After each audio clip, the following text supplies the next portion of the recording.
আমন্ত্রণ ২১-এর রাতে আমাদের আজকের বিষয় দাঁত ভাঙা জবাব দেবে চীন। আজকে আমাদের সঙ্গে স্টুডিওতে উপস্থিত আছেন রাজনীতি বিশ্লেষক শরীফুজ্জামান শরীফ। আপনাকে স্বাগত জানাচ্ছি। আমাদের সঙ্গে আছেন এবি পার্টির সাধারণ সম্পাদক ব্যারিস্টার আসাদুজ্জামান ফুয়াদ। আপনাকেও স্বাগত জানাচ্ছি। বেশ কয়েকটি বিষয়ে আলোচনা করতে চাই, কিন্তু তার আগে আমি শুরুতেই প্রধান যে বিষয়টি আমরা দেখলাম আজকে, চীনের একটি প্রতিক্রিয়া আছে। ইরানকে সামরিক সহায়তা দেওয়ার যে অভিযোগ যুক্তরাষ্ট্র তুলেছে, তারই নতুন করে শুল্ক আরোপের যে হুমকি দিয়েছেন ট্রাম্প, তার জবাবে পাল্টা ব্যবস্থা নেওয়ার ঘোষণা দিয়েছে চীন। চীনের পররাষ্ট্র মন্ত্রণালয়ের সংবাদ সম্মেলনে জানানো হয়েছে, যুক্তরাষ্ট্র যদি একে অজুহাত হিসেবে ব্যবহার করে চীনের উপর অতিরিক্ত শুল্ক চাপাতে চায়, তবে চীন অবশ্যই এর দাঁত ভাঙা জবাব দেবে। ট্রাম্পের একটি বক্তব্য, তিনি বলছেন যে খুব শিগগিরই যুদ্ধ শেষ হয়ে যাবে, যুদ্ধবিরতি আর বাড়ানো হবে না। তিনি এবিসি নিউজকে বলেছেন, আমি তার বক্তব্যটি আর একটু উল্লেখ করতে চাই। এবিসি নিউজকে ট্রাম্প বলেছেন, আমি যুদ্ধবিরতি বাড়ানোর কথা ভাবছি না, এমনকি আমি এটাকে অপ্রয়োজনীয় মনে করি না।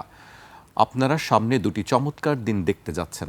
ট্রাম্প বলেন, একটি চুক্তি হলে তা ইরানকে পুনর্গঠনের সুযোগ দেবে।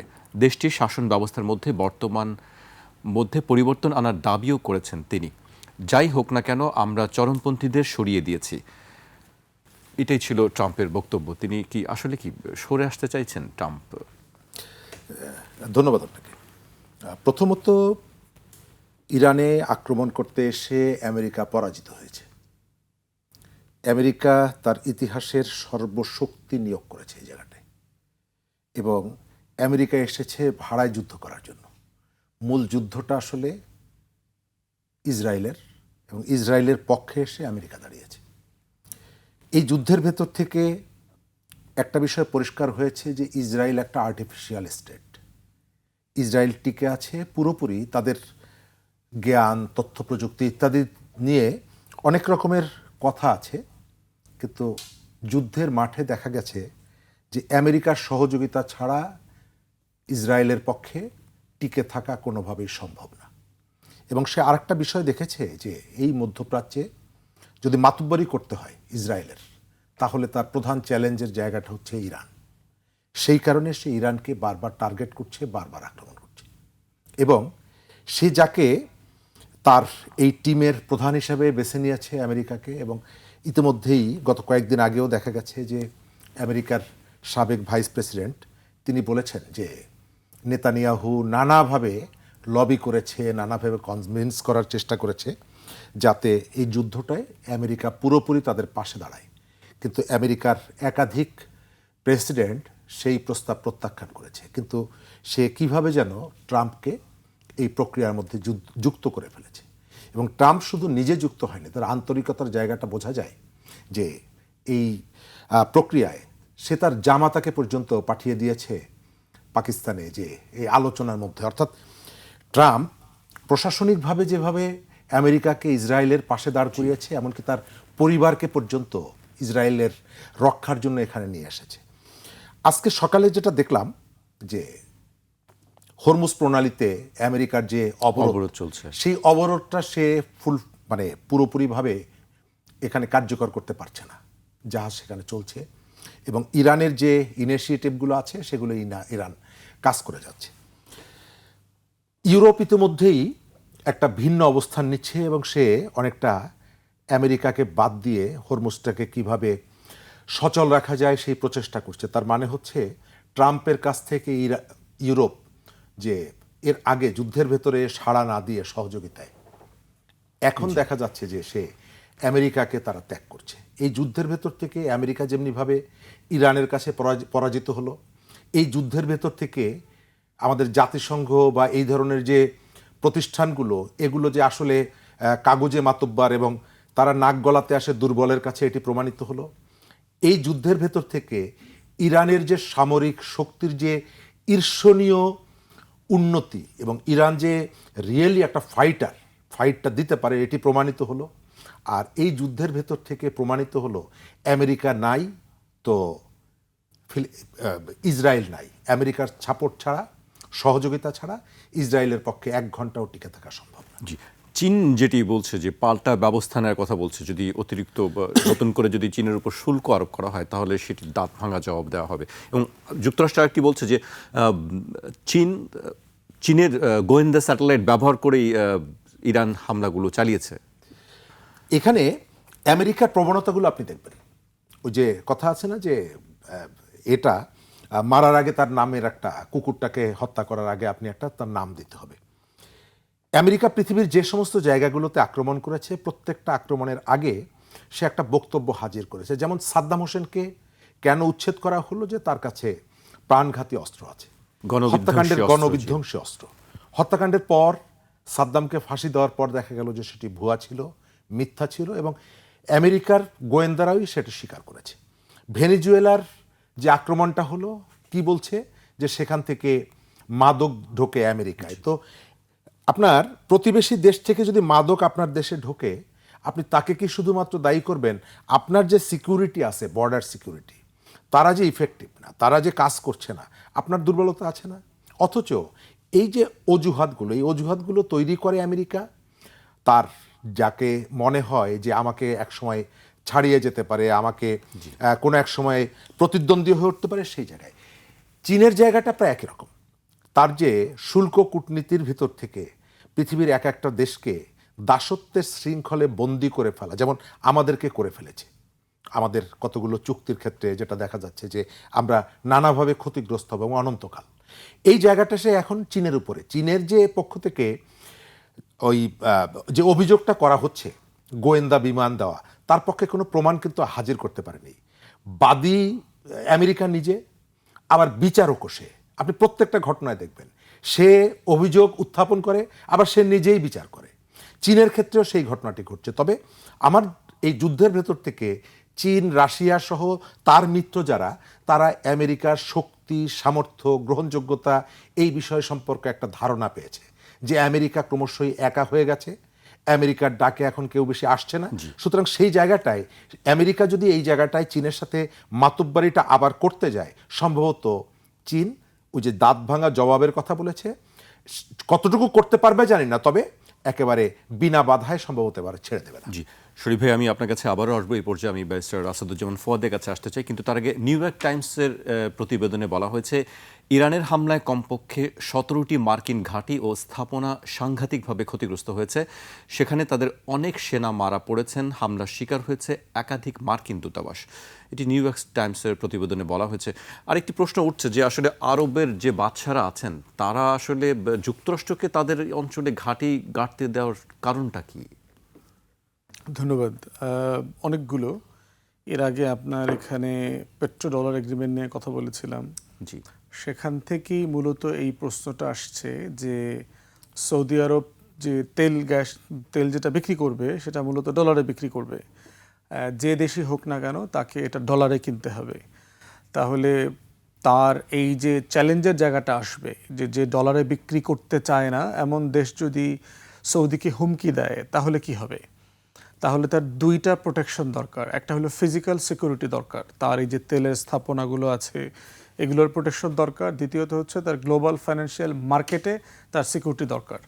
তার যে মুদ্রাটা আছে এই মুদ্রাটা গ্রহণযোগ্য থাকবে কিনা, এই মুদ্রায় ট্রানজ্যাকশনের ভ্যালু সিস্টেমে সে কোথায় থাকবে না থাকবে, ডলার কোনো ফাইন্যান্সিয়াল ট্রাবল হলে ডলার দিয়ে সাপোর্ট দিতে পারবে কিনা, এরকম লট অফ ইস্যুজ এখানে তৈরি আছে। এর বাইরে যেটা করেছে কৃত্রিমভাবে আপনার গত কয়েক দশকে শিয়া সুন্নি একটা টেনশন তৈরি করেছে। এবং ইরানে তো একটা শিয়া মেজরিটি আছে, ইরাকে শিয়া মেজরিটি আছে, এবং অন্যান্য আরব দেশগুলো কিন্তু একটা সাইজেবল শিয়া পপুলেশন আছে। সৌদি আরবে আছে, বাহরাইনে, কুয়েতে, সব জায়গাতে আছে।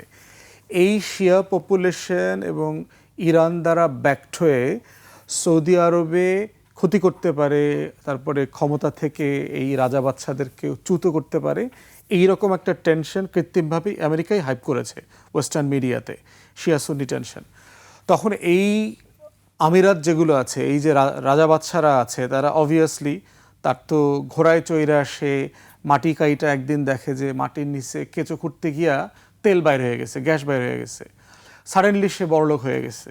আল্লাহ রসুলের হাদিসও আছে আপনার যে শেষ জমানাতে আসবে যে লুঙ্গি পরে, ওই স্যান্ডেল পরে যারা হাঁটতো উঠে করে তারা একসময় অনেক ধনী মানুষ হয়ে যাবে, মরুভূমির ভিতরে বিশাল অট্টালিকা হবে, কিয়ামতের লক্ষণের কথা বলা হয়েছে। তো এখন সেরকম অবস্থা হয়েছে, যাদের দাদারা আমাদের দেশে ভিক্ষা করতে আসতো, খুব বিখ্যাত ভিক্ষুক আছে কিন্তু আপনার হজের মৌসুমে যারা যাইতো আমাদের অঞ্চল থেকে, তাদের ঠিকানা রেখে দিয়ে অন্য মৌসুমে তারা আবার বাংলাদেশে ভিক্ষা করতে আসতো এই আরব থেকে। তো সেই ভিক্ষুকরা তো আজকে বিলিয়নিয়ার হয়ে গেছে সাডেনলি। এখন তার প্রোটেকশনের প্রশ্ন আসছে। আপনার বাসায় আপনি দরজা জানলা, তারপরে কলাপসিবল গেট, বাইরে দারোয়ান কখন রাখেন? যারা বস্তিতে থাকে তার তো দারোয়ান লাগে না, কারণ তার ঘরে চুরি করার মতো জিনিস নাই। সেই নিরাপত্তার জন্য যুক্তরাষ্ট্রকে এখানে ডেকে আনা হয়েছে বা জায়গা দেওয়া হয়েছে, মোটা দাগে এটা কারণ। দ্বিতীয়ত হচ্ছে ইসরায়েলের সাথে তার হস্টাইল নেইবার আছে। এখন সবসময় বলা হয়েছে যে ইসরায়েল যেহেতু তার টেরিটরি এক্সপান্ড করবে, বড় করবে, এইটা আরব বিশ্বে একটা টেনশন ক্রিয়েট করবে। তো টেনশন ক্রিয়েট করলে এটা যুদ্ধটা তো শুধুমাত্র চারপাশের প্রতিবেশীগুলোর মধ্যে থাকবে না, এটা অন্য অংশে জাজিরাতুল আরব অংশে যুদ্ধটা চলে আসবে, এই টেনশনটা রয়ে গেছে। তাহলে এইরকম বেশ কিছু কৃত্রিম টেনশন তৈরি করেছে, পশ্চিমারাই তৈরি করেছে। করে যেটা হয়েছে যে আপনার এখন মানে আমাদের তেলের অবস্থাটা দেখেন, যে আপনি প্রথমত হচ্ছে টেনশন তৈরি করেছেন যে আমার তেল নাই, আমার আমার আমার পেট্রোল নাই, অকটেন নাই। তো সাডেনলি কি হয়েছে, ব্যাপক লাইন পড়ে গেছে। তো আপনি এখন গণমাধ্যমে আসলে তেল কেনা হচ্ছে না কেন, ডিজেল কেনা হচ্ছে না কেন, বেশি করে কেনা হচ্ছে না কেন?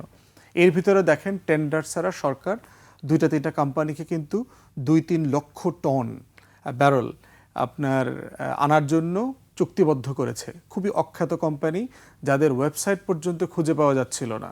একটা ইংল্যান্ডে রেজিস্টার্ড, একটা সুইজারল্যান্ডে রেজিস্টার্ড। তাহলে এক্স্যাক্টলি সেম পলিটিক্স আর কি, সেম ফ্রেম, যে আপনি জনগণের ভিতরে ভয় তৈরি করবেন, টেনশন ক্রিয়েট করবেন, টেনশন ক্রিয়েট করে জনগণই আবার আপনার কাছে যারা বলতে এখন করণীয় কি, গ্রামের মাতব্বরের কাছে যায় যে ভাই এখন তাহলে করবো কি, হ্যাঁ ঠিক আছে তাহলে বিকাশ আছে, নগদ আছে, তুমি চিন্তা করিও না, তোমার মেয়ের বৃত্তির টাকা আমরা পাঠানোর ব্যবস্থা করতেছি আর কি। তো ঠিক এই ফর্মেটেই হইলো যে টেনশন ক্রিয়েট করে এখন সে আবার মাতব্বরি করতে আসে, সালিশিটা করতে আসে। তাহলে এবং দেখেন এই প্রত্যেকটা গালফ স্টেটের নিজস্ব কোনো মিলিটারি ক্যাপাসিটি নাই। ইভেন সৌদি রয়্যাল ফ্যামিলির প্রোটেকশনের দায়িত্ব হচ্ছে পাকিস্তানি মিলিটারির। সাবেক একজন সেনাপতি জেনারেল রাহেল শরীফ এই ফোর্সের এখন প্রধান। বাংলাদেশেরও দেখবেন অনেক অফিসার, অনেক সোলজার কিন্তু মধ্যপ্রাচ্যের বিভিন্ন জায়গাতে চাকরি করে এবং তাদেরকে মানে অ্যাসাইনমেন্টে মিশনের মতো করে নেওয়া হয়। তারা বাংলাদেশ থেকে ধরেন 100 অফিসার নেবে, 500 সোলজার নেবে, এইরকম মার্সেনারি বিজনেস কিন্তু আমাদের দেশগুলোর সাথে ইনভলভ তারা। তাহলে এগুলো এমন রাজ্য অথবা রাষ্ট্র যেটা আসলে পলিটিক্যাল সায়েন্সের ভাষায় রাষ্ট্র হওয়ার যোগ্য না। রাষ্ট্র হওয়ার জন্য তো কিছু শর্ত লাগে না, এই শর্তের মধ্যে এগুলো পড়ে না। এগুলো ব্রিটিশরা যখন সেই 1920s আপনার শাইক স্পিকার এগ্রিমেন্ট থেকে বেরোয় আসে, যে এইগুলোকে যে দখল করলো ফ্রান্স এবং ব্রিটেন মিলে, এগুলো যখন স্বাধীনতার প্রশ্ন আসছে সেকেন্ড ওয়ার্ল্ড ওয়ারের পরে, যে কলোনিগুলোকে সে ছেড়ে দেবে, এটার দায় অনেক বেশি হয়ে গেছে, তো সে সম্পদটা এক্সট্রাক্ট করবে, রিসোর্স এক্সট্রাক্ট করবে উইদাউট এনি রেসপন্সিবিলিটি। তো এগুলোকে এমন একটা হালে ছেড়ে দিছে যেই হালে এই টেরিটরিটা আসলে স্টেট হইতে পারবে না। এই জন্য দেখেন তার নামগুলো রেখে দিয়েছে, সে রাষ্ট্র না, সে আমিরাত, সে কিংডম, রাজ্য, ছোট ছোট ক্ষুদ্র প্রিন্সলি স্টেটের মতো আর কি। তো সেখানে সে রাষ্ট্র হয়নি। রাষ্ট্র মানে কি, আপনি আপনার সভরেন্টির প্রোটেকশন করতে পারেন কিনা, আপনার স্টেট হওয়া মানে কি, আপনি সভরেন কিনা, আপনার সভরেন্টি আপনি ধরে রাখতে পারেন কিনা, নিরাপত্তা দেওয়ার, জনগণকে দেবার সক্ষমতা আপনার আছে কিনা, সেটা তো নাই আপনার। সো সেই জায়গাতে পশ্চিমারা, ব্রিটেন, আমেরিকা, এরা গত প্রায় শতখানেক বছর ধরে এই বাস্তবতাটা, এই সিকিউরিটি তারা ডেলিভার করছে শুধুমাত্র নিজেদের পলিটিক্স করবার জন্য। এক দেশের সাথে, এক রাজার সাথে আর এক রাজার ভিতরে দ্বন্দ্ব লাগিয়ে টেনশন ক্রিয়েট করে রিসোর্স এক্সট্রাক্ট করা এবং সিকিউরিটি প্রোটোকল দেওয়া। এক্স্যাক্টলি তাই হয়েছে আপনার এখন। এই টেনশনগুলোই হচ্ছে মূল জায়গা, যে কারণে আপনার এই ঘাঁটিগুলো করতে হয়েছে। এবং আপনার মনে আছে যে 9/11 হওয়ার আগে ওসামা বিন লাদেনের প্রচুর বক্তব্য আসতো, এবং দেখবেন যে লাদেন কেন মানে খেপসে বলে ধরা হয়, মানে বলা হচ্ছে যে সৌদি আরবে আমেরিকান ঘাঁটিটা ওখানকার আলেম ওলামায়ে কেরামরা কখনো মেনে নিতে পারে নাই। এটা পুণ্যভূমি, মুসলমানদের ধরে নেওয়া হয়, সেরকম একটা জায়গায় তারা এসে ঘাঁটি গেড়েছে। এই বিষয়টাই হচ্ছে ট্রিগার পয়েন্ট ছিল। এই ট্রিগার পয়েন্টের সাথে আমেরিকানরাও জড়িত, সিআইএও জড়িত, এবং এটা দিয়ে অনেক রাজনীতি তারা 20 বছর 30 বছর ধরে করেছে। করে তারা গত 2-3 বছর আগে অফিসিয়ালি এই ওয়ার অন টেররের পলিসি উইথড্র করছে। তাহলে এখন এইটা আমাদের মতো দুর্বল দেশগুলোর জন্য তো একই সিচুয়েশন। ওই যে বলছে না যে বাংলাদেশে যদি কেউ অ্যাটাক করে আয়াতুল কুরসি পড়া ছাড়া নাকি কিছু করবার নাই, অথচ সেখানে আমরা হাজার হাজার $5 বিলিয়ন প্রতি বছর খরচ করতেছি। তাহলে আমাদের আর্ম ফোর্সেস, তার অস্ত্র, মেশিনারি, টেকনোলজি, মডার্নাইজেশন, সেগুলো আসলে কি হচ্ছে, আমরা কি কিনতেছি? তো একই প্রশ্ন, যেই প্রশ্নের কারণে আপনি বলছেন যে আমেরিকার ঘাঁটি কেন ওখানে, বাংলাদেশে তো কয়দিন পরে আমার সভরেন্টি ডিল করবার জন্য অন্য দেশের ঘাঁটির প্রয়োজন হতে পারে। এবং ইতিমধ্যে যে আলোচনা চলছিল, আইপিএসের ব্যানারে আমেরিকা ঘাঁটির জন্য আলোচনা করছে না এখানে বাংলাদেশে। তারা কি কেন বলছে এটা? কারণ বলছে তোমার এখানে সিরিয়াস জিওপলিটিক্যাল থ্রেট আছে, আমরা তোমাকে প্রোটেকশন দেবো চায়না থেকে এবং অন্যান্য দেশগুলো থেকে। একই সিচুয়েশন, এই টেনশন ক্রিয়েট করে প্রোটেকশনের নামে বেস ক্রিয়েট করা। 100-র উপরে আমেরিকান বেস বিভিন্ন দেশে আছে। জি, আমি আপনার কাছে আবার আসবো। এই পর্যায়ে আমি শরীফ ভাইয়ের কাছে আসতেছি। শরীফ ভাই, দাদাগিরি একরকম আমরা দেখছি মধ্যপ্রাচ্যে, যে যুক্তরাষ্ট্রে যে দাদাগিরি ছিল সেটি একরকম নেই বলা চলে। তাহলে এখন যে এই আরব কান্ট্রিগুলো আছে, তাদের নিরাপত্তার বিষয়গুলো কি হবে? তারা এখন কোনভাবে চিন্তা করবে? তারা কি নতুন কোনো রাজনৈতিক ফ্রন্টে ঢুকবে, নাকি সেই যুক্তরাষ্ট্রের সঙ্গেই তারা থাকবে? কি মনে হয় আপনার কাছে? ধন্যবাদ। ফুয়াদ ভাই চমৎকারভাবে প্রেক্ষাপটটা বলেছেন। আমি তার অনেক প্রায় পুরোটার সাথে একমত, তার সাথে একটু যুক্ত করি এই জায়গাটায়। এই যুদ্ধের ভেতর থেকে ইরান তো একটি পক্ষ, আমেরিকা আর একটা পক্ষ, এবং এই যুদ্ধের আলোচনা থেকে শুরু করে যাবতীয় ব্যবস্থাপনায় আপনি আমেরিকা ইসরায়েলকে সামনে আনেনি, আমেরিকা নিজেই দায়িত্বটা নিয়েছে। এবং দায়িত্ব নিয়ে সে একদিকে ইসরায়েলকে তার প্রতি আরও নির্ভরশীল করেছে, যে আমি ছাড়া আসলে তোমার ওই রকমের নিজস্ব কোনো শক্তি নাই। সেকেন্ড জায়গাটা হচ্ছে শত্রু মিত্রটা আরও স্পষ্ট হয়েছে।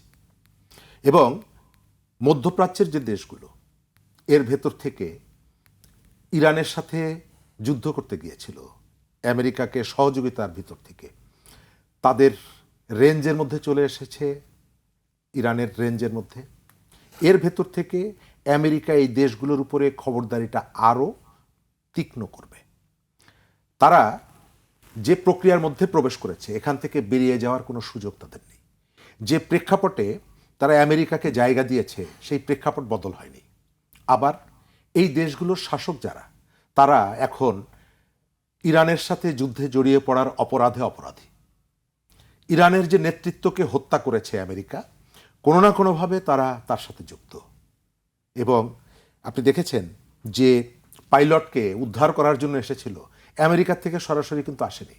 সে এসে মধ্যপ্রাচ্যের তার যে ঘাঁটিগুলো আছে সেখানে অবস্থান নিয়েছে, সেখান থেকে ঢুকেছে, আবার নিয়ে গেছে। তার অর্থ হলো, আপনি মাঠে, যুদ্ধের মাঠে আমেরিকা এবং ইরানকে দেখছেন, আমেরিকার পেছনে ইসরায়েল আছে, কিন্তু আমেরিকার পেছনে আরও এই যে আরব দেশগুলো আছে। ইরান তাদেরকে তার শত্রু হিসাবে ট্রিট করার কথা এবং করা উচিত। সুতরাং ইরানের রেঞ্জের মধ্যে যারা আছে, আমার ধারণা ইরান আজ হোক কাল হোক কখনো না কখনো তাদের কথা বিবেচনায় রাখবে। দ্বিতীয়ত, ইরান এই জায়গাটায় তার দৃষ্টিভঙ্গিটা কিন্তু স্পষ্ট করেছে। যুদ্ধবিরতির জায়গায় সে পরিষ্কার করে বলে দিয়েছে, লেবাননকে বাদ দিয়ে যুদ্ধবিরতির কোনো আলোচনা হবে না, যেটা আমেরিকা এবং ইসরায়েল কৌশলে এটাকে বিচ্ছিন্ন করতে চেয়েছে। আলোচনায় যে 10টি পয়েন্ট ছিল, তার মধ্যে অন্যতম একটি পয়েন্ট তো যে আসলে ঘাঁটিগুলো সরাতে হবে অবশ্যই সেটি। এবং তারা খুব কৌশলে চেয়েছিল যে ইরান একদিকে চলে যাবে, ইরানের সাথে আলোচনা করবে, এবং এই ফাঁকে তারা লেবাননকে আবার মাটির সাথে মিশিয়ে দেবে। কারণ ইসরায়েল এবং আমেরিকান ফোর্সকে চ্যালেঞ্জ করার একটা বড় জায়গা হচ্ছে, যেহেতু লেবানন থেকে চ্যালেঞ্জটা আসছে, সেই কারণে এই সুযোগে লেবাননকে একটা উচিত শিক্ষা দেওয়া। কিন্তু ইরান এখানে বন্ধুর পাশে দাঁড়ানোর যে দৃঢ়তা দেখিয়েছে, এটিকে এর কারণে ইরানের প্রতি যে দেশগুলোর পক্ষ থেকে সাপোর্টটা আসছে, আমার ধারণা ইরানের প্রতি তাদের বিশ্বাসের ভিতটা আরও দৃঢ় হলো। মধ্যপ্রাচ্যের যে দেশগুলোতে আমেরিকা তার বাহিনী রেখে একদিকে তাদেরকে ভয় দেখিয়ে নিয়ন্ত্রণ করার যে প্রবণতাটা ছিল, এটা আরও প্রকট হবে। কারণ এই দেশগুলোর দুর্বলতা একদিকে জানা গেছে, ইরানের শত্রুর তালিকায় তারা খুব শক্তভাবে তাদের নামটা তুলে ধরেছে, আর এটিকে আমেরিকা হয়তো ভবিষ্যতে ব্যবহার করতে পারে। ট্রাম্প যে নতুন যে বক্তব্য তুলছে যে এর খরচ টরচ সব তোমাদেরকে দিতে হবে, আমার ধারণা আরবের এই যে লম্পট শাসক যারা, আরবের এই যে আমেরিকার পা চাটা শাসক যারা, তারা শেষ পর্যন্ত আমেরিকার ওই প্রস্তাবেও রাজি হয়ে যাবে যে ঠিক আছে, শুধু এখানে না, তোমার দেশের মধ্যেও যদি কিছু করতে হয় তোমার বাজেটে, মিলিটারি বাজেটে, সেখানেও প্রয়োজনে আমরা কতগুলো সাপোর্ট করবো, কারণ ওই বাজেট আছে বলেই তো তুমি এদেরকে রিক্রুট করো, এবং রিক্রুট করো বলেই তো তুমি আমাদের। ইরানও আজকে দেখলাম যে তাদের ক্ষতিপূরণ দাবি করেছে, তাদের এই পর্যন্ত যত ক্ষতি হয়েছে সেই ক্ষতিপূরণ দিতে হবে সেটি বলছে যুক্তরাষ্ট্রের কাছে। হ্যাঁ, এই দাবিটা তো উঠছে, এই দাবিটা যুক্তরাষ্ট্রের কাছে উঠছে, এবং যুক্তরাষ্ট্র তো আপনি যদি সে শক্তিশালী রাষ্ট্রটা না হতো, তার যে সামরিক শক্তি, সেই সামরিক শক্তির কারণে সে যদি এসে মধ্যপ্রাচ্যের দেশগুলোর কাছে তার ক্ষতিপূরণ চাইতে পারে, তাহলে অবশ্যই ইরানের অধিকার আছে তার ক্ষতিপূরণ চাওয়া। কারণ ইরান কিন্তু কোথাও আক্রমণ করেনি, সে যখন আক্রান্ত হয়েছে সে তখন পাল্টা আক্রমণ করেছে। আক্রমণকারী কিন্তু আমেরিকা, আক্রান্ত দেশ হচ্ছে ইরান, ইরান তখন পাল্টা আক্রমণ করেছে। সুতরাং এখানে আন্তর্জাতিক যদি ব্যবস্থাপনাটা পারফেক্ট থাকতো, আমাদের এই যে সকল জাতিসংঘের মতো যে প্রতিষ্ঠানগুলো, এই প্রতিষ্ঠানগুলো যদি সচল থাকতো, তাহলে অবশ্যই আমেরিকাকে যুদ্ধাপরাধ মামলায় আপনি তাকে আসামির কাঠগড়ায় দাঁড় করাতে পারেন।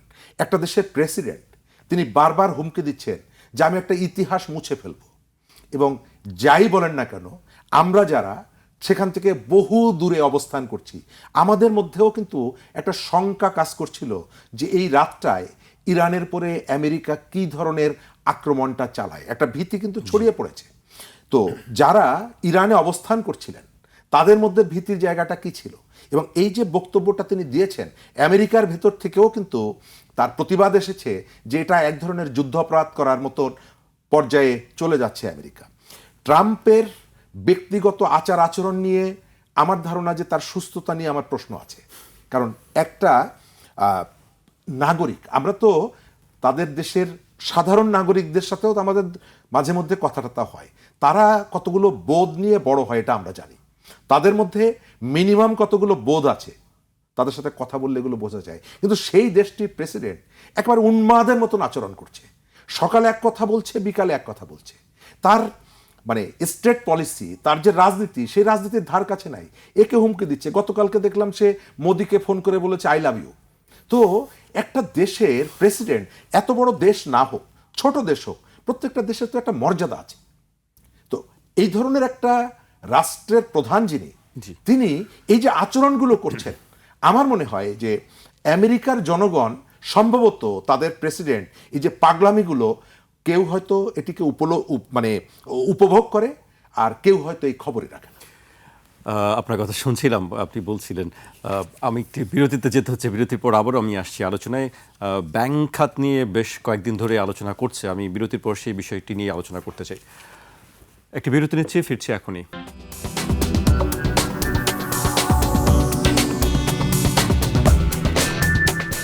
বিরতির পর আবার স্বাগত, আপনারা দেখছেন ২১ রাত।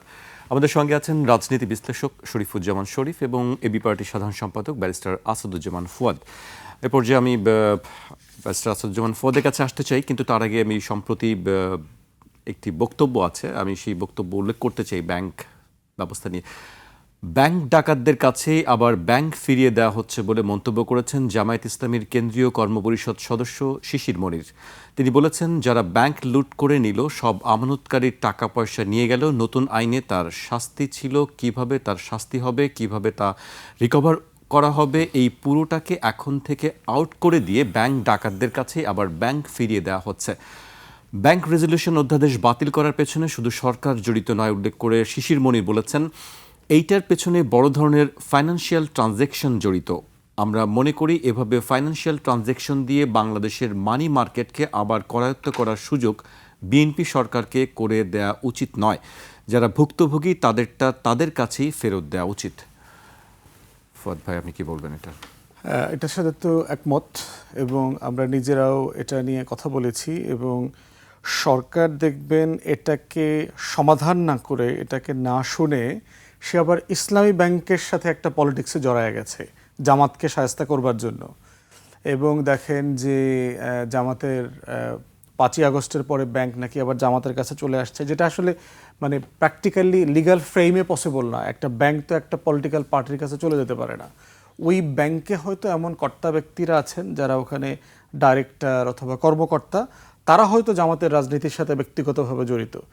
ঢাকা ব্যাংক বিএনপির ব্যাংক, এটা তো আপনি বলেন না, আমরা কেউ বলি না, কিন্তু ওখানে তো বিএনপির রাজনীতি করেন এমন অনেক লোক ওখানে ডাইরেক্টর আছেন, মির্জা আব্বাস থেকে শুরু করে অনেকেই। ন্যাশনাল ব্যাংক, এটা তো আমরা বিএনপির ব্যাংক বলি না, কিন্তু এই গত 2 মাসে আমরা দেখলাম না, আব্দুল আওয়াল মিন্টু সাহেব, তাহের সুমন সাহেব প্রতিমন্ত্রী, ওনাদেরকে 1000 কোটি টাকার উপরে ওখানে দেওয়া হয়েছে। তাহলে এই ফ্রেমিংটা প্রবলেম্যাটিক, এবং এটা বিএনপি আওয়ামী লীগ সবাই মিলে করে যে একটা ব্যাংকের ফ্রেমে, রেগুলেশনে আলোচনা সমালোচনা দুইটাই করতে হবে, কোনো সমস্যা নাই। দ্বিতীয় কথা হচ্ছে যে আপনার মানে ইসলামী ব্যাংকের দখল আগের জায়গায় নেওয়ার পরে বলা হচ্ছে নাকি প্রচুর দুর্নীতি হয়েছে 5ই আগস্টের পরে। ফাইন, যে কোনো ফাইন্যান্সিয়াল ইনস্টিটিউশনে যদি দুর্নীতি হয়, আপনি দুর্নীতির থরো ইনভেস্টিগেশন করবেন এবং একটা অবজেক্টিভ ফাইন্ডিংসের উপরে ভিত্তি করে আপনি ব্যবস্থা নেবেন, কোনো সমস্যা নাই। কিন্তু এই ব্যাংক রেজুলেশন আইন নিয়ে কথা বলা শুরু করার পর থেকে একটা কাউন্টার পজিশন নিয়ে দেখলাম যে ইসলামী ব্যাংকের এমডিকে সাসপেন্ড করে দিয়েছে, এবং আরও অনেক কর্মকর্তার ব্যাপারে দুর্নীতির অভিযোগ আসতেছে, প্রচুর দুর্নীতি হয়েছে, এটা সেটা। ফাইন, সবগুলো করেন না, করতে কোনো সমস্যা নাই। এবং দেখলাম গ্রাহকদেরকে মাঠে নামানো হয়েছে, আপনি হয়তো খেয়াল করেছেন, প্রেস ক্লাবের সামনে দেখলাম ইসলামী ব্যাংকের কাছ থেকে টাকা পাচ্ছে না, এরকম অনেক গ্রাহক এসে ওখানে মানববন্ধন করছে। এবং এই কথাবার্তা, মহিলাদের কথাবার্তা শুনি বুঝতে পারতেছি যে এটা মানে গাঁজা খাওয়া প্রতিবাদ আর কি, এগুলো জেনুইন প্রতিবাদ না। আমরা বিভিন্ন সময় এরকম প্রতিবাদ প্রচুর দেখছি আর কি। তো এগুলো করে যেটা হচ্ছে না, মানে আপনি ফাইন্যান্সিয়াল ইন্ডাস্ট্রি নিয়ে আসলে খেলছেন। আমরা চাই, আমাদের ফাইন্যান্সিয়াল ইন্ডাস্ট্রিটা তো কলাপস করছে আওয়ামী লীগের আমলে, প্রায় 40টা ব্যাংক রেড জোনে চলে গেছে। ইসলামী ব্যাংক এশিয়ার সবচেয়ে প্রফিটেবল ব্যাংক ছিল, সেই ব্যাংকটাকে খেয়ে দিয়ে রাস্তানাবুদ করে দিয়েছে আপনার। প্রায় 80,000 কোটি টাকা শুধু এসালম নিয়ে চলে গেছে। টোটাল এসালমের লুটের পরিমাণ তো প্রায় 2.25 লক্ষ কোটি টাকা, মানে বাংলাদেশ যে পরিমাণ ট্যাক্স ওঠে প্রতি বছর, মানে তার কাছাকাছি টাকা আর কি, এই পরিমাণ। তো এখন কি করছেন, এগুলোকে টোটালটা মিলে স্ক্রুটিনি করা, এটাকে জবাবদিহিতার আওতায় আনা, সেটা না করে যেটা করা হচ্ছে যে চোরের কাছে আবার মুরগিটা ফিরায় দেওয়ার জন্য বন্দোবস্ত চলতেছে। অন্তর্বর্তীকালীন সরকার চেয়েছিল শিয়ালের, কারণ কি এটি আপনার কাছে কি মনে হয়, কারণটা কি? কারণ হচ্ছে এসালমের টাকায় অনেকে এমপি মন্ত্রী হয়েছে, এসালমের টাকায় নির্বাসিত জীবনযাপন করেছে। এসালম তো শুধু হাসিনাকে টাকা দেয় না, এসালম বাংলাদেশের অলমোস্ট সব বড় বড় রাজনৈতিক দলকে টাকা দেয়, ডাইনে বামে মাঝখানে সব দলের টাকা দেয়। এসালমের টাকা এমপি হয়েছে ধরেন কয়েক ডজন এমপিরও তো আমিই চিনি। এসালমের ক্যান্ডিডেট, মানে বিএনপিতে তার পলিটিক্স নাই, বিএনপিতে খুব স্ট্রং ক্যান্ডিডেট না, তো সে এসালমের ক্যান্ডিডেট হিসেবে সে ওইখানে এমপি হয়েছে। এসালম শত শত কোটি টাকা ইনভেস্ট করছে, আমার আপনার টাকা তো, ওর তো টাকা না। এটা তো একটা অভিশপ্ত পরিবার, যেহেতু আসলে প্রতিদিন যা খায় সিঙ্গাপুরে বসে, ও বাংলাদেশের মানুষের রক্ত চুষে খায়। তো সেই রকম একটা মানুষ, এবং স্যাডলি আয়রনিটা কোথায় দেখেন, এসালম উঠছে কিন্তু ইসলামী ব্যাংকের টাকায়, লোনের টাকায়। এটা হলো তার আয়রনি, যে আপনি রং লোককে পুঁজিপাট্টা দিয়ে যদি ব্যবসায়ী করেন, তাহলে দেখা যাবে যে সে দেশের জন্য কি পরিমাণ ক্ষতিকর হতে পারে। এবং অনেকগুলো কাজ করছে দেখেন তার আমলে। ইসলামী ব্যাংকের শত বদনামের পরে দেখবেন ইসলামী ব্যাংকের নিয়োগ প্রক্রিয়া কিন্তু স্বচ্ছ, তার ভেটিং প্রসেস কিন্তু সে ঢাকা বিশ্ববিদ্যালয়ে কমার্স ফ্যাকাল্টির মাধ্যমে সে পরীক্ষা নেয়, পরীক্ষা নিয়ে তারপর ওটা ভেটিং করে সে অ্যাপয়েন্টমেন্ট দেয়। তো সেখানে ইসলামী ব্যাংকের ইতিহাসে কখনো আপনার নিয়োগ পরীক্ষা ছাড়া হয়নি। 17 সালে ব্যাংক দখল হইলো, তারপর থেকে হলো পটিয়া থেকে নিয়োগ, পটিয়া থেকে আসছে, আর দারোয়ান থেকে শুরু করে একেবারে অফিসার পর্যন্ত কোনো যোগ্যতা, কোনো সনদ কিছুই নাই, নীলক্ষেতের সনদ দিয়ে চাকরিতে চলে গেছে। নতুন ম্যানেজমেন্ট এসে ইসলামী ব্যাংকে যেটা করেছে 5 তারিখের পরে, এই 5,000 লোককে শোকজ করা হয়েছে, যে যেহেতু আপনারা পরীক্ষা ছাড়া, ভেটিং ছাড়া অ্যাপয়েন্টেড হয়েছেন, আমরা আপনাদেরকে একটা পরীক্ষা নিব, যদি আপনারা এই পদের জন্য যোগ্য থেকে থাকেন আপনারা কন্টিনিউ করবেন। অনেক শত শত লোকজন পরীক্ষা দিতে আসে নাই, এরকম চোতা নাই, লেখাপড়া নাই, একদম ক্ষেত থেকে দোকানদারি, বাজার থেকে আইনে ইসলামী ব্যাংকের দারোয়ান থেকে শুরু করে কর্মকর্তা হয়ে গেছে। এরাও কিন্তু প্রতিবাদ করছে, অবৈধভাবে আমাদেরকে চাকরিচ্যুত করা হচ্ছে। ভাই, অ্যাপয়েন্টমেন্টটাই তো অবৈধ ছিল, আপনাকে তো বৈধভাবে সরানো হচ্ছে। তো এই প্রসেসগুলো, যেহেতু এসালামের প্রতি একটা অব্লিগেশন আছে, এবং এসালামের প্রতি অব্লিগেশনের জায়গাটা দেখেন যে দুদকের লিডারশিপকে বলা হয়েছে এসালামকে ক্লিন শিট দেওয়ার জন্য। দুদক জানেন গত 1.5 বছরে ইন্টারিমের অনেকগুলো চার্জশিট দিয়েছে এসালামের এগেনস্টে, financial money laundering, financial fraud, টাকা ফিরায় নিয়ে আসা, ব্যাংক অ্যাসেট ফ্রিজ করা, অ্যাকাউন্ট ফ্রিজ করা, এইটা সেটা, এসালামের প্রপার্টি সিজ করা, সব কিছু করবার জন্য। সেই টিমকে বলা হচ্ছে এসালামকে ক্লিন শিট দেওয়ার জন্য। তারা এটা বলে নাই পাবলিকলি, বাট এটা আমরা ভিতরে অনেক জায়গা থেকে কথা শুনতে পাচ্ছি, আপনারাও জানবেন। প্রতিবাদে তারা সবাই মিলে রিজাইন করেছে। এখন ওই লোকগুলো কি জামাতের ছিল? দুদকের চেয়ারম্যান তো বিএনপির আমলে ডিসি ছিল, সেক্রেটারি ছিল, খালেদা জিয়ার সাথে ক্লোজলি কাজ করেছে, নৌন প্রো বিএনপি আমলা, কিন্তু খুবই প্রিন্সিপাল লোক, নৈতিকতা সম্পন্ন লোক। এরকম একটা পুরো মানুষ টিমকে আপনি সরায় দিলেন কেন? এস আলমকে মানে রিকভার করবার জন্য? ঠিক একইভাবে দেবেন আইসিডি থেকে সরায় দেওয়া, জুডিশিয়ারিতে হাত দেওয়া, এর প্রত্যেকটার সাথে এস আলম এবং তার যে মানে অলিগার্ক যে ক্লাস আছে, এই ক্লাসকে পুনর্বাসন করবার জন্য আইনের যেখানে যেখানে সংশোধনী দরকার সেখানে আইনগতভাবে হাত দিয়েছে। প্রশাসনের যেখানে যেখানে লোক সরায় দিয়ে নিজের লোক বসানো দরকার সেখানে হাত দিয়েছে। বাংলাদেশ ব্যাংকের গভর্নর দেখেন, ফিনটেক আপনার এই যে এস আলমের কোম্পানি, না জানি ইনফোটেক কি একটা নাম দেখলাম, এইখানে তারও শেয়ার আছে। এবং তিনি বাংলাদেশ ব্যাংকের গভর্নর হওয়ার আগের সপ্তাহে শেয়ারের প্রাইস 33% না 40% বেড়ে গেছে। তো কিভাবে জানলেন এটা শেয়ার বাড়বে? এটা তো একটা মানে অলাভজনক একটা জিরো মানে প্রফিটের একটা কোম্পানি ছিল। তাহলে এই যে মানে পরিকল্পিতভাবে আইন করা অথবা বাতিল করা, পরিকল্পিতভাবে নিয়োগ দেওয়া, পরিকল্পিতভাবে এই কাজগুলো করবার মধ্য দিয়ে যেটা হচ্ছে, গত 1.5 বছরে আমরা যে একটা জবাবদিহিতামূলক সমাজ রাষ্ট্র কাঠামো তৈরি করতে চেয়েছি, যেটাকে জুলাই সনদ বলছি, সংস্কার, গণ অভ্যুত্থান, ভিন্ন ভিন্ন নামে বলছি, সেই জিনিসটাকে আপনি আন্ডু করে দিচ্ছেন। এবং বিচার বিভাগকে স্বাধীন হতে দিচ্ছেন না কেন? কারণ বিচার বিভাগ স্বাধীন হলে নাকি এই বিষয়গুলো আসলে তারা করতে পারবে না। সরকার থেকে বলা হচ্ছে অতি স্বাধীনতা দেশের জন্য নাকি ভালো না। চিফ জাস্টিস পাকিস্তানে কু করে ফেলছিল। আপনার এই বিশাল মার্সেনারি দল, সারা দেশের গ্রাম পর্যন্ত আপনার কমিটি, চিফ জাস্টিস একটা ডিসিশন দিয়ে কু করে ফেলাইব? এত সহজ? মানে এটা চাইলেই পসিবল এটা? তো সেই জায়গাতে আমরা দেখতে পাচ্ছি যে হতাশাজনকভাবে বিএনপি এই ধরনের সিরিয়াস রিফর্মে হাত করতে দিচ্ছে না। বোঝাই যাচ্ছে তার কৃতজ্ঞতা প্রকাশ করবার অনেক জিনিস আছে। এস আলমের কাছে তার অনেক ঋণ আছে, এই ঋণ তাকে শোধ করতে হচ্ছে, এবং সেটা গণ অভ্যুত্থানের শহীদদের রক্তের বিনিময়ে তাকে এই ঋণ শোধ করতে হচ্ছে। আপনার কাছে আমি আবারও আসবো, এ পর্যায়ে আমি শরীফ ভাইয়ের কাছে আসতে চাই। শরীফ ভাই, আসলে আপনি এই যে বক্তব্য, শিশির মনির বক্তব্য, আমরা ফুয়াদ ভাইয়ের বক্তব্য শুনলাম, কি মনে হয় আপনার কাছে?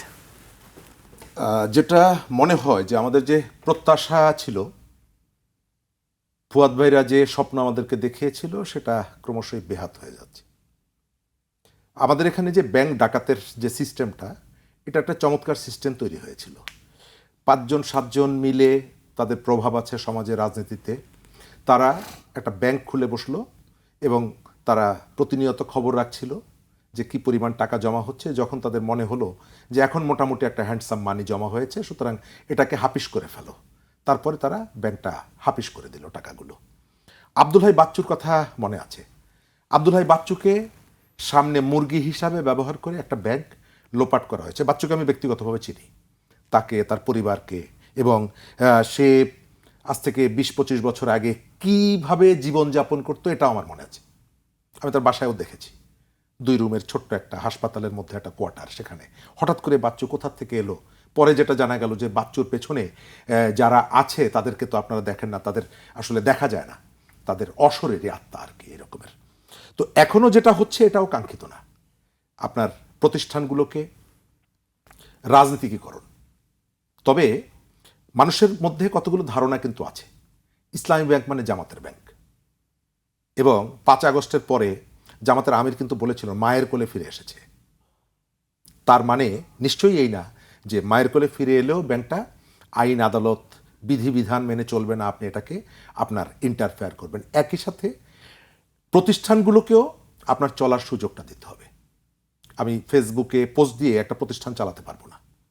বিএনপির সমালোচনা করার অনেকগুলো জায়গা আছে, কিন্তু এই যে অব্যবস্থাপনা, এটা কি কেবল 12 ফেব্রুয়ারির পর থেকে শুরু হলো নাকি তার আগেও হয়েছে? শেয়ার মার্কেটে সালমান রহমানের যে লুটপাট, সেই লুটপাটের কথা আমাদের মনে আছে।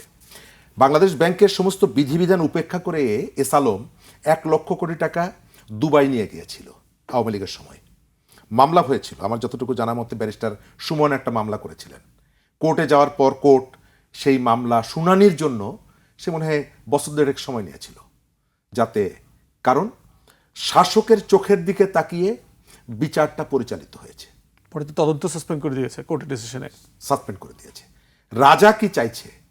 আইন আদালত সেভাবে পরিচালিত হতো।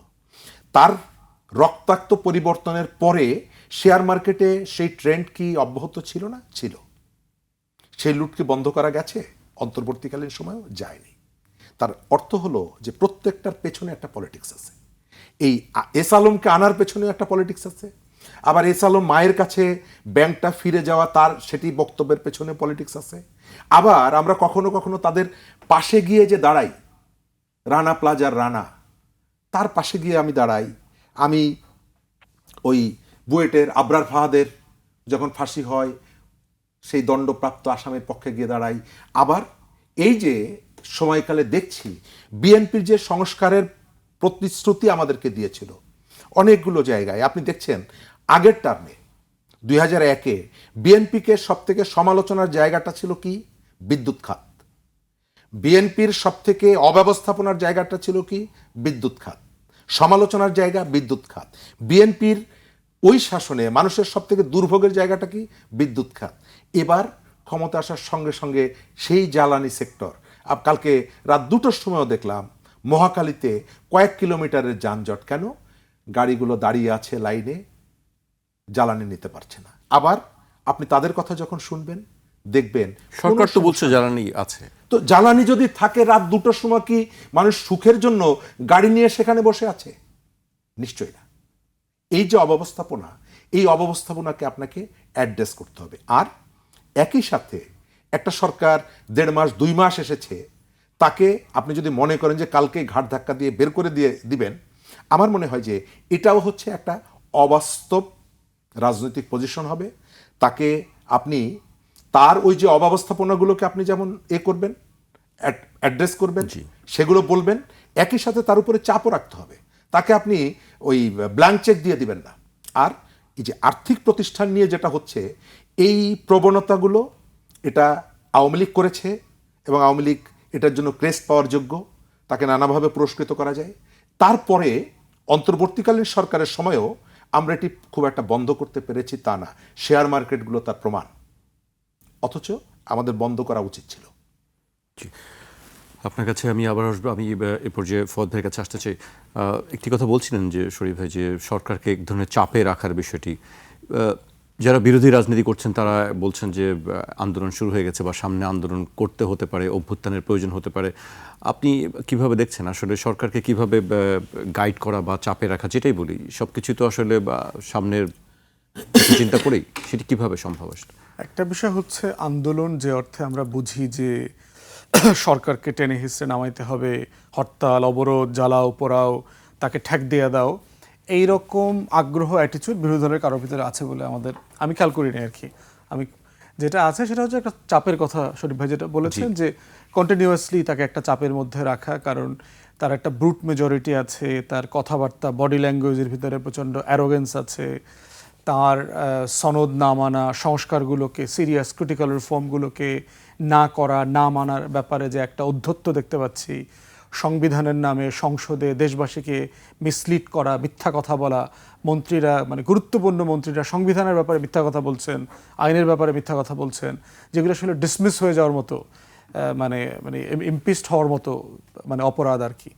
তো সেই জায়গাগুলোতে তো অবশ্যই বিরোধী দলকে মানে সিরিয়াসলি কথা বলা দরকার। পার্লামেন্টও আবার সাফিসিয়েন্টলি সুযোগ হচ্ছে না, কারণ সময়ের যে প্রপোর্শন আছে সেই প্রপোর্শনে ধরেন যেহেতু 2/3 তার মেজরিটি, সে সময় অনেক বেশি পায়। কিন্তু এখন সেই সময়টা বেশি পাওয়ার কারণে যেটা হচ্ছে, সে সময়টা খুব ভালো কাজে লাগাচ্ছে ব্যাপারটা তা না, সে প্রচুর সময় নষ্ট করছে ইনফ্যাক্ট সংবিধানের দোহাই দিয়ে দিয়ে। তো সেখানে বিরোধী দল রাইটলি প্রচুর কথা বলতে চায়, কথা বলতে দেওয়া হচ্ছে না, নোটিশ দিচ্ছে আলোচনার জন্য, আলোচনা করতে দেওয়া হচ্ছে না, এই অভিযোগগুলো আছে।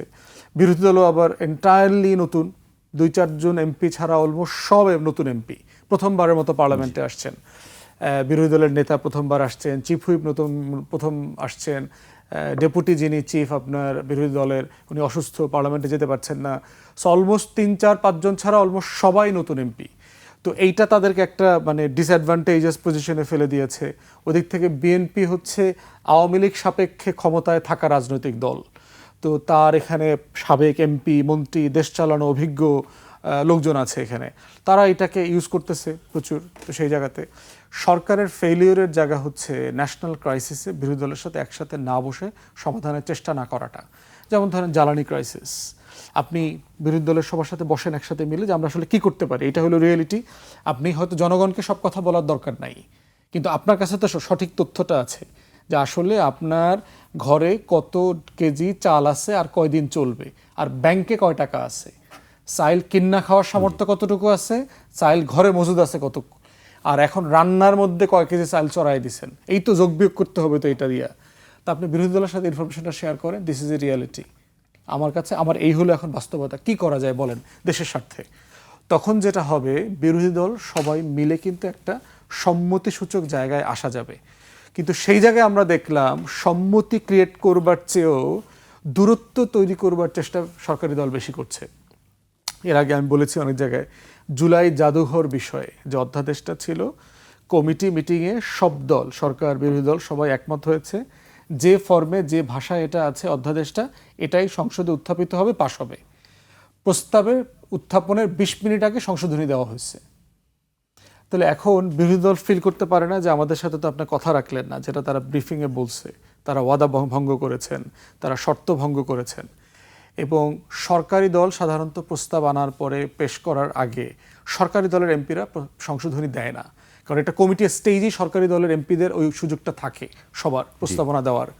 তো এইটা একটা মানে ট্র্যাডিশনের কথা আপনি বিরোধী দলকে প্রচুর বলেন, পার্লামেন্টে কনভেনশন আছে, ট্র্যাডিশন আছে, এটা শাহবাগ চত্বর না, এই সেই বলে সংবিধান বোগাস, বুঝবাজ ভুংচুং বুঝান। তাহলে এইখানে ট্র্যাডিশন ভঙ্গ হয়নি? মুলতবি প্রস্তাব কে আনতে পারে আর কে মুলতবি প্রস্তাব পাশ করে, এগুলো ট্র্যাডিশন আছে না? ট্র্যাডিশন আছে। তাহলে আমরা যেটা দেখতে পাচ্ছি যে বিরোধী দলকে সাথে নিয়ে ন্যাশনাল ক্রাইসিসগুলো ন্যাশনাল কনসেনসাস তৈরি করে সমাধান করা। ডোমেস্টিক পলিটিক্স থাকবে আমাদের, আপনাদের কর্মসূচির সাথে আমরা একমত কি দ্বিমত, কি করছেন না করছেন ফাইন, কিন্তু জ্বালানি কিন্তু শতভাগ দেশীয় ইস্যু, প্রত্যেকটা মানুষ অ্যাফেক্টেড হবে এবং এটার একটা ইন্টারন্যাশনাল চ্যাপ্টার আছে। আজকে দেখেন সংসদ ২ মাসের সরকার প্রায় হয়ে গেছে, ইরান বিষয়ে কি আমাদের একটা বিতর্ক হয়েছে সংসদে? ইরানের ডোমেস্টিক কনসিকুয়েন্স আছে না? আমরা কি শুধু মধ্যপ্রাচ্যে যুদ্ধ করতেছি? আমাদের হাজার হাজার প্রবাসী কর্মীরা বেকার বসে আছে না, তাদের কোম্পানিতে কাজ নাই, এইটার কনসিকুয়েন্স রেমিটেন্সে পড়বে না আগামী কয়েক মাসে? এই কর্মীরা যদি ফেরত আসতে হয়, অথবা নতুন যারা পাইপলাইনে ছিলেন এই দেশগুলোতে যাবেন বলে গত 1 মাসে 2 মাসে যেতে পারছেন না, অথবা আগামী 6 মাসেও যেতে পারবেন না, কারণ অনেক কোম্পানি তো আর্থিকভাবে ক্ষতিগ্রস্ত হয়েছে, তিনি তো নতুন কর্মী নিতে পারবেন না। তাহলে এই যে আমার ফাইন্যান্সিয়াল যে লসের জায়গা, আমার যে জুনে বাজেট আসতেছে, আমার ট্যাক্স কালেকশনের অবস্থা কি হবে, ভ্যাটের কি হবে, আমার ট্রেডের পসিবিলিটি কোথায় আসবে? ডোমেস্টিক মার্কেটে আপনি 4টায় 5টায় দোকানপাট বন্ধ করে দিচ্ছেন, এইটার রেজাল্ট আমাদের ডোমেস্টিক ইকোনমিতে আছে না? আপনি কোনো কারণ ছাড়া, আপনি নোটিশ ছাড়া, চিন্তা বিবেচনা না করে ফুটপাত খালি করে ফেললেন, লক্ষ লক্ষ মানুষের ইনফর্মাল ইকোনমিতে ইনপুট আছে না? তাহলে আপনি এই যে একের পর এক ভুল কাজ করছেন, ভুল সিদ্ধান্ত নিচ্ছেন, এগুলো তো সবার সাথে কথা বলে নেওয়া দরকার ছিল। এই কনসেনসাস বিল্ডিংয়ের পলিটিক্সটা তৈরি না হলে যেটা হবে, সংসদের দূরত্বটা রাস্তায় চলে আসবে। যেই মনস্তাত্ত্বিক দূরত্বটা তৈরি হচ্ছে, বিল্ড হচ্ছে, মানে সিরিয়াসলি মানুষজন ফিল করা শুরু করবে যে আসলে এই সরকার আমার না। শেষ করব, একেবারে শেষ পর্যায়ে চলে এসেছি। শরীফ ভাই, খুব সংক্ষেপে আপনি একটু বলবেন যে মব নিয়ে আজকে আমরা দেখলাম যে প্রধানমন্ত্রীর তথ্য ও সম্প্রচার উপদেষ্টা কথা বলেছেন যে মব আগে ছিল খুব বেশি পরিমাণে। আরেকটি বিষয় দেখলাম যে আমরা যুব শক্তির একটি অভিযোগ করেছে যে হাসনাত আবদুল্লাহর উপরে মব করা হয়েছে, সেটি ছাত্রদল যুবদল করেছে। তার সাথে আমি একটু যুক্ত করি। জি, একেবারে শেষ পর্যায়ে চলে এসেছি। আমাদের ক্রাইসিসগুলো আমরা দেখছি, সংকটগুলো আমরা দেখছি। সরকারি দল সবসময় চায় যে জনস্বার্থ সংশ্লিষ্ট বিষয়গুলোকে যেটা তাকে বিব্রত করে সেগুলোর থেকে দৃষ্টিকে অন্যদিকে নিয়ে যাওয়া। তখন বিরোধী দলের দায়িত্ব হয়ে দাঁড়ায় মানুষের যে ইস্যুগুলো আছে সেই ইস্যুগুলো রেজ করা। আমি পার্লামেন্টে সরকার যখন তার ব্যাংক আইন সংশোধন করে তার নিয়ন্ত্রণ প্রতিষ্ঠা করতে চায়, আপনি তখন দাঁড়াচ্ছেন, কিন্তু হামের টিকা নিয়ে যে অনিয়ম, আমি তো বিরোধী দলকে দেখলাম না যে একটা নোটিশ করতে। আমার 22 জন যুবক বিদেশে সাগরে ভাসছে, আমি এই ইস্যুটা পার্লামেন্টে তুলতে দেখলাম না। আমি চাই তার কাছে তোলা। আপনি যদি বলেন যে শাহবাগে ঝুলিয়ে পেটাবো বিএনপি নেতাদেরকে, আপনি পেটাতে পারেন, কিন্তু পার্লামেন্টের ভেতরেও আপনাকে পাবলিকের এই ইস্যুগুলো বলতে হবে। কিন্তু আমি দেখতে পাচ্ছি পাবলিকের সিরিয়াস যে ইস্যুগুলো সরকার চাইছে না বলে বিরোধী দলও তুলছে না। অথচ প্রত্যেকটা বিষয়ে ঘন্টার পর ঘন্টা আলোচনা হওয়া দরকার, নোটিশ হওয়া দরকার। সেই নোটিশটা আমি দেখছি না। যদি সরকারি দলের অব্যবস্থাপনা, তার অনীহা, এই বিষয়গুলো যেমনিভাবে পাবলিক বিবেচনা করবে, বিরোধী দলের দায়িত্বটাও নিশ্চয়ই বিবেচনা করবে। বিএনপি যখন বিরোধী দলে ছিল, মানুষ বাইরে থেকে কথা বলেছে। আপনি পার্লামেন্টে দাঁড়িয়ে বলছেন যে সরকার অন্যায়ভাবে জেলা পরিষদের প্রশাসক নিয়োগ দিচ্ছে, তারপরে গাজীপুরের সেখানকার জামাতের এমপি গিয়ে সেই জেলা প্রশাসককে আবার ফুল দিচ্ছেন এবং ছবি তুলছেন। অর্থাৎ এখানে আপনি একটা কথা বলছেন, বাইরে গিয়ে আপনার যে নিজের যে জায়গা সেখানে গিয়ে আপনি ভিন্নতা দেখাচ্ছেন, মানুষ বিশ্বাস করবে না। আমরা মবের অবসান চাই। আমরা চাই একটা সরকার এসেছে, আমাদের সমস্ত ব্যবস্থাপনা, অভাব, অভিযোগ সবগুলো আইন সিদ্ধ উপায়ে প্রতিকার হবে। জি, আমাকে এখানেই শেষ করতে হচ্ছে। আপনাদেরকে অনেক ধন্যবাদ আমাদেরকে সময় দেওয়ার জন্য। আজ এখানেই শেষ করছি। কাল আবার দেখা হবে ঠিক রাত 12টায়।